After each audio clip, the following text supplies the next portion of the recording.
उबलापुर गांव में बहुत गर्मी पड़ती थी। मई जून के महीने में वहां चारों तरफ सूखा पड़ जाता था। उसी गांव में प्रीति अपनी माँ के साथ अपने ताऊ के घर में रहती थी। एक साल गर्मियों के दिनों में प्रीति के ताऊ का बेटा मोनू नहाने लगा तो उसे पानी नहीं मिला। उसे गुस्सा आ गया और उसने अपनी माँ को आवाज़ दी, माँ माँ, पानी फिर खत्म हो गया है, देखो नहाने को पानी नहीं है। अरे मैंने तो बाल्टी में पानी भर कर रखा था तुम्हारे लिए, ना जाने कहाँ गया। जरूर ये प्रीति का काम होगा।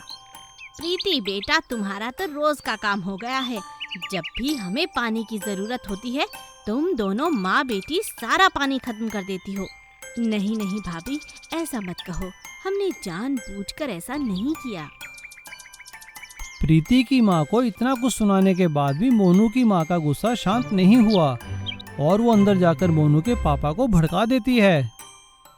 मोनू के पापा बाहर आकर प्रीति और उसकी माँ से कहते हैं, निकल जाओ इस घर से, परेशान करके रख दिया है तुम दोनों माँ बेटी ने। उन दोनों के हाथ पैर जोड़ने के बावजूद भी किसी पर कोई फर्क नहीं पड़ता। दोनों माँ बेटी अपने पुराने घर जाने के लिए निकल जाते हैं। रास्ते में प्रीति की माँ अचानक बेहोश हो जाती है। प्रीति को सहारा ना देखकर भगवान से प्रार्थना करने लगती है, माँ तुम्हें क्या हुआ? नहीं नहीं नहीं माँ, उठो उठो। हे भगवान, ये सब क्या हो रहा है हमारे साथ? भगवान हमारी मदद करो। तभी उसे नजदीक ही एक हैंडपंप दिखाई देता है। वो वहां जाकर उसे चलाने लगती है। काफी देर तक चलाने के बाद भी उसमें से पानी की एक भी बूंद नहीं निकलती। लेकिन वो हैरान हो जाती है, उसमें से सोना गिरने लगता है। प्रीति वो सोने के टुकड़े उठा लेती है। तभी वहां से जीप में एक लड़का निकलता है। प्रीति उस लड़के से कहती है, सुनिए, जरा आप हमें शहर तक ले चलिए। हमारे पास पैसे नहीं हैं, लेकिन ये सोना है। आप चाहे तो इसे रख लें, लेकिन हमें शहर ले चलिए। वो लड़का प्रीति और उसकी माँ को लेकर शहर जाता है। प्रीति हैंडपंप से निकले सोने को बेचकर अपनी माँ का इलाज करवाती है और कुछ ही दिनों में काफी पैसे लेकर वो दोनों वापस गांव आ जाते हैं। यह देखकर प्रीति के ताऊजी और उसका परिवार उनसे जलने लगते हैं। अचानक ऐसा क्या हो गया जो ये दोनों इतने अमीर बन गए? हमें दोनों पर नजर रखनी पड़ेगी, देखना पड़ेगा ये क्या करते हैं। एक रात जब प्रीति हैंडपंप से सोना निकालने जा रही थी, तभी मोनू उसका पीछा करता है और उसे वहां से सोना निकालते हुए देख लेता है। वह वापस आकर अपने माँ बाप को सारी बात बताता है। मोनू, उसकी माँ और उसके पापा अगली ही रात सारा सोना निकालने के लालच में हैंडपंप के पास जाते हैं और लालच में आकर वो लोग देर रात तक सोना निकालते रहते हैं। जैसे ही वो लोग सोना उठाकर घर की ओर जाने लगते हैं, तभी उन्हें कुछ लुटेरे घेर लेते हैं। रुक जाओ, क्या है तुम्हारे पास, दे दो हमें। लुटेरों को देखकर वो लोग भागने लगते हैं, लेकिन लुटेरे उनका पीछा कर उन्हें मार देते हैं और उनका सारा सोना छीन लेते हैं। और सोने के लालच में आकर प्रीति के ताऊ और उसका परिवार सभी खत्म हो जाते हैं। इसीलिए कहते हैं, बुरे कर्मों का फल हमेशा बुरा ही होता है। नंदपुर गांव में मोहक नाम का एक जूस बेचने वाला रहता था। पूरे गांव में सिर्फ उसी की जूस की दुकान थी। एक दिन मोहक की दुकान के सामने ममता नाम की एक औरत ने अपनी जूस की दुकान लगाई। सभी गांव वालों को उसकी दुकान का जूस बहुत पसंद आया। इस कारण मोहक की कमाई कम हो गई। मोहक ममता से जलने लगा और गुस्से में आकर उससे बोला, कौन हो तुम और मेरी दुकान के सामने जूस क्यों बेच रही हो? ममता मोहक से कहती है, अरे भैया, मैं एक विधवा हूँ। मेरा बेटा राजू ये बेचारा तो गूंगा है। मेरे पास जो थोड़े पैसे बचे थे, मैंने उसी से जूसर मिक्सर खरीदा है।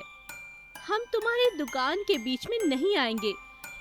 गांव वालों को जिसका जूस अच्छा लगेगा वो वही पिएगा। ठीक है, मुझे भाषण मत दो, मैं भी देखता हूँ तुम यहाँ जूस कैसे बेचती हो।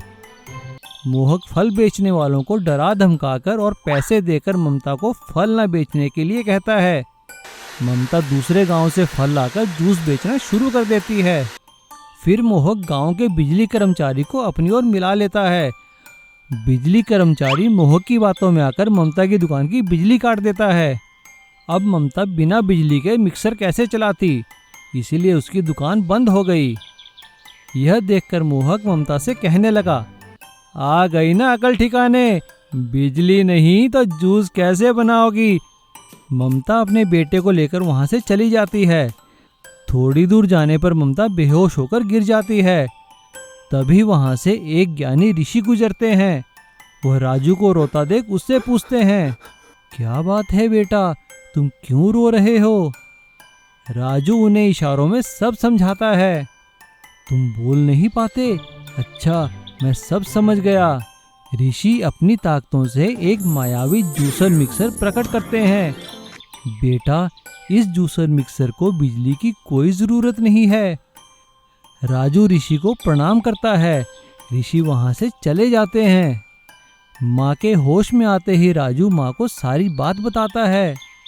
वे दोनों जादुई मिक्सर लेकर घर चले जाते हैं और अगले दिन राजू जादुई मिक्सर लेकर दुकान जाता है और अकेले ही पूरा दिन जूस बेचता है। सभी लोगों को उसका जूस बहुत स्वादिष्ट लगता है और उसकी खूब बिक्री होती है। यह देखकर मोहक परेशान हो जाता है और रात में मौका पाकर ममता के घर से वो मिक्सर चुरा लेता है।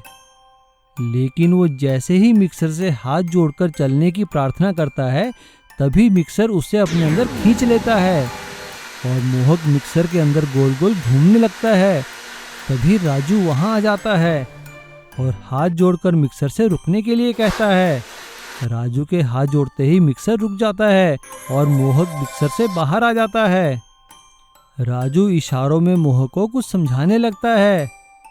बेटा, मैं तुम्हारी पूरी बात तो नहीं समझा, लेकिन इतना जरूर समझ गया हूँ कि ये मुझे तुम्हें और तुम्हारी माँ को तंग करने की सजा मिली है। अब मैं तुम्हें कभी तंग नहीं करूँगा और तुम्हारे काम में कभी दखल अंदाजी नहीं करूँगा। ये सुनकर राजू खुश हो जाता है और ममता और राजू फिर से अपनी दुकान में जूस बेचने लगते हैं।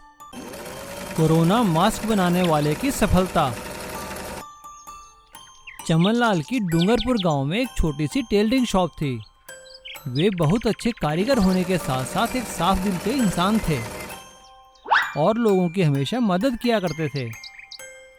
डूंगरपुर और आसपास के गांवों में लोग उनकी काफ़ी तारीफ करते थे, लेकिन अपने सीधेपन के कारण वो अधिक काम नहीं कर पाते थे। उनका बेटा हमेशा उन्हें टोकता रहता था, क्या पापा आप भी, आपके सीधेपन की वजह से लोग आपका फ़ायदा उठाते हैं। बेटा, यही तो मेरी पूंजी है। लोगों के पास अगर धन दौलत है तो मेरे पास संतुष्टि है। कोरोना महामारी फैलने के बाद उनका टेलरिंग शॉप लगभग बंद हो गया था। लॉकडाउन के चलते कोई भी घर से बाहर नहीं निकल रहा था। सभी लोग कोरोना महामारी से लड़ने के लिए कुछ न कुछ कर रहे थे। चमनलाल भी इस महामारी से लड़ने के लिए अपना योगदान देना चाहते थे। तभी एक दिन उनके मन में एक विचार आता है। वे अपनी सिलाई मशीन लेकर घर आ जाते हैं और पुराने कपड़ों से 3 लेयर वाला मास्क बनाना शुरू कर देते हैं। पहले दिन वो 50 मास्क बनाकर गांव की पंचायत में जाते हैं, जहां सभी लोग कोरोना से लड़ने के लिए सलाह मशवरा कर रहे थे। मुखिया जी नमस्कार, देखिए मैंने कुछ मास्क तैयार किए हैं जो मैं लोगों के सेवार्थ मुफ्त देना चाहता हूँ। हाँ चमनलाल जी, आइए ये मास्क डॉक्टर साहब को दिखाइए। वहाँ बैठे डॉक्टर साहब चमनलाल द्वारा बनाए मास्क देखकर कहते हैं, अरे वाह चमनलाल जी, आपने तो बहुत बढ़िया मास्क बनाए हैं। ये तो कोरोना का संक्रमण रोकने के लिए एकदम काबिल हैं। धन्यवाद डॉक्टर साहब। अब चमनलाल जी रात में मास्क बनाते हैं और दिन में उन्हें आसपास के गांव में लोगों को बांटते हैं। चमनलाल द्वारा बनाए मास्क की अब सभी लोगों में चर्चा होने लगती है। एक दिन जब कोरोना से लड़ने के लिए जिला स्तरीय बैठक हो रही थी, तभी वहां पर मास्क की कमी के बारे में चिंता जताई गई। यह सुनकर डूंगरपुर के डॉक्टर साहब ने कहा, जनाब मैं आपको ये मास्क दिखाना चाहता हूँ। ये मास्क डूंगरपुर के एक आम टेलर चमनलाल द्वारा बनाए गए हैं और ये हमारे सभी पायदानों पर खड़े उतरते हैं। अगर आप कहें तो मैं उन्हें मास्क बनाने के लिए कह सकता हूँ। सभी अधिकारी वो मास्क देखते हैं और जिलाधीश महोदय निर्णय लेते हैं। डॉक्टर साहब, ये मास्क हमारे पायदानों पर खरे उतरते हैं, तो क्या आप चमनलाल से हमारे लिए मास्क बनाने को कह सकते हैं? हम इसके लिए उन्हें कीमत अदा करेंगे। सरकार की तरफ से उन्हें पैसा दिया जाएगा। डॉक्टर गांव आकर चमनलाल से कहते हैं, चमनलाल जी, ये लीजिए सरकार की तरफ से एडवांस का चेक। अब आपको सरकार की तरफ से मास्क बनाने का ऑर्डर दिया जाता है। आपका बहुत बहुत धन्यवाद डॉक्टर साहब। अब चमनलाल अपने सभी कारीगरों को बुला लेते हैं और सभी नियमों का पालन करते हुए मास्क बनाने में जुट जाते हैं। इस तरह से उन्हें रोजगार मिल जाता है। अब चमनलाल का बेटा भी इस काम में उनकी सहायता करने लगता है। लेकिन चमनलाल जरूरतमंदों को मुफ्त में मास्क बांटना नहीं छोड़ते और इस तरह से सेवा भाव द्वारा किया गया काम अब उनके रोजगार का साधन बन चुका था। मुर्गी के अंडे वाली बहू। चरण नाम का व्यक्ति एक सेठ के यहाँ उनके खेतों में काम किया करता था। सेठ बहुत अच्छा था, लेकिन मजदूरों पर निगरानी रखने के लिए उन्होंने एक लोहा सिंह नाम के व्यक्ति को काम पर रखा हुआ था। एक दिन चरण को खेत में काम करते वक्त चोट लग जाती है। सभी मजदूरों ने मिलकर उसको उठाया और डॉक्टर के यहाँ पट्टी करवाने चले गए। तभी लोहा सिंह वहाँ आया। अरे ओ चरण, तुम क्यों बैठे हो? अगर काम नहीं करोगे तो शाम को मजदूरी नहीं मिलेगी। लोहा भाई, मेरे हाथ में चोट लग गई है, मैं इसलिए बैठा हूँ, मुझसे अब काम नहीं हो पाएगा। लोहा सिंह ने चरण को खूब खरी खोटी सुनाई। यह सुनकर चरण को बहुत गुस्सा आया और वो चुपचाप उठकर अपने घर चला गया। घर पहुंचकर उसने सारी बात अपनी पत्नी को बताई। उसकी पत्नी सीमा जोर जोर से रोने लगी। अरे पगली, तू क्यों रो रही है?